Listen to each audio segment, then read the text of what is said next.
సత్య సాక్షి అనుదిన మన్నా ద్వారా మీ అందరికీ శుభోదయం. నేటి యొక్క ఉదయకాలము యేసుని స్వస్థపరచుకారు ఉదయం 14 ఉంటుంది. ప్రతి వారు సకాలంలో వచ్చి ప్రభువుని ఆరాధించుకోవచ్చు. ఈ ఉదయకాల సమయంలో జీవన్ ప్రకాష్ కుమార్ గారు దేవుని యొక్క వాక్యాన్ని అందిస్తారు. ప్రతి వారు సకాలంలో ఆరాధనలో పాల్గొవలసిందిగా కోరుకుంటున్నాను. నేటి యొక్క వాగ్దానము రోమా పత్రిక 8వ అధ్యాయము 31వ వచనం. దేవుడు మన పక్షునుండగా మనకు విరోధి ఎవడు? ప్రియకుమార కుమార్తె, ఈ ఉదయకాల సమయంలో నువ్వెంతో ఇబ్బందికరమైన సతమత అవుతున్నావా? ఏ లోకాధికారైన అపవాది యొక్క విరోధి నీ మీద దాడి చేస్తుందని భయపడుతున్నావా?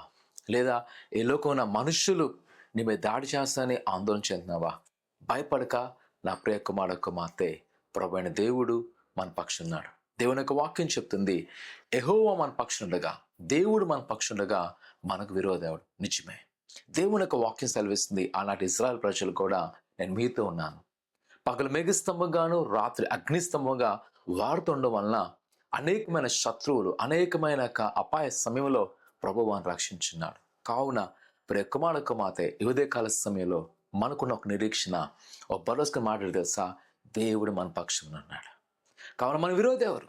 ఒకవేళ మనం భయపెట్టచ్చు, ఆందోళింప చేయొచ్చు, మనల్ని భయాక్రాంతులు చేస్తూ ఇంకా నీ జీవితము ముగించబడను అనుకున్నారేమో, కానీ నమ్ము, దేవుని పక్షమున ఉన్నాడు.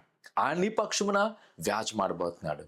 ఒకవేళ ఈరోజు నువ్వు నిరుత్సాహంతున్నావేమో, దేవుని వాక్యం ప్రోత్సహిస్తున్నాను, బలం తెచ్చుకో, బలాజ్యుడా, దేవుడు నీకు సహాయం చేయను గాక. ప్రార్థన చేసుకుందాం. పరిశుద్ధుడా, ఘనమైన దేవా, నీ కొందాలు, నీ బిడ్డలైన వారు మీ జ్ఞాపకం చేసుకోండి, నీ దీవెనాన్ని ఆశీర్వదింపండి.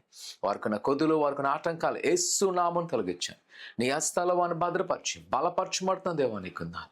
దేవా, నీ యొక్క సన్నిధి వారికి దయచేసి ఏ దినసలు అడుగుతున్నారో వాటిని నెరవేరుస్తూ నీ కృపాక్షమలు నింపండి. మరి ముఖ్యంగా ప్రభా, వారి యొక్క జీవితంలో ఏదైతే నిరుత్సాహం కలుగున్నారో వాటిని తీసివేసి వారి పక్షం మీరు ఉండి ప్రతి శత్రువును దూరపరిచి నీ సమాధానం దయచేయమని యేసునామమున తండ్రి, ఆమేన్.